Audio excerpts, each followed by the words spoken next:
Ils bordent les rivières depuis plusieurs siècles et font aujourd'hui partie de notre patrimoine. Les moulins, bien moins nombreux qu'autrefois, continuent de tourner pour ceux qui les restaurent, les protègent et leur redonnent vie. Dans le département de la Gironde, un seul moulin à farine est encore en état de marche. Il date du XVIe siècle, mais il a depuis été restauré. Voici le moulin de Pinqué.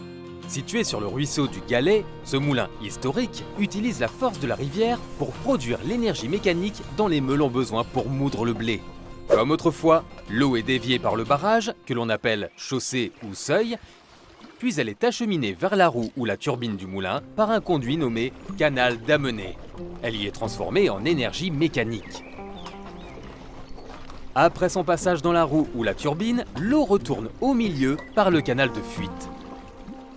Pour ajuster la quantité d'eau utilisée par le moulin, la vanne ouvrière régule le débit en fonction des besoins, tandis que la vanne de décharge permet de faciliter le passage de l'eau et des sédiments en période de crue lorsque le débit de la rivière augmente. Ce mode de fonctionnement des moulins est le même depuis des siècles, mais certains d'entre eux intègrent désormais des dispositifs modernes pour mieux préserver notre environnement.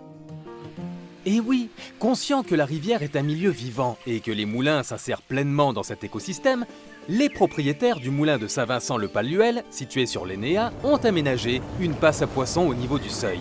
Elle permet aux espèces piscicoles de remonter le cours d'eau pour rejoindre leur zone de reproduction ou des habitats plus favorables selon les saisons. Grâce à ce type d'équipement et à la gestion attentive des propriétaires, un équilibre est maintenu entre les activités traditionnelles du moulin et la vie de la rivière.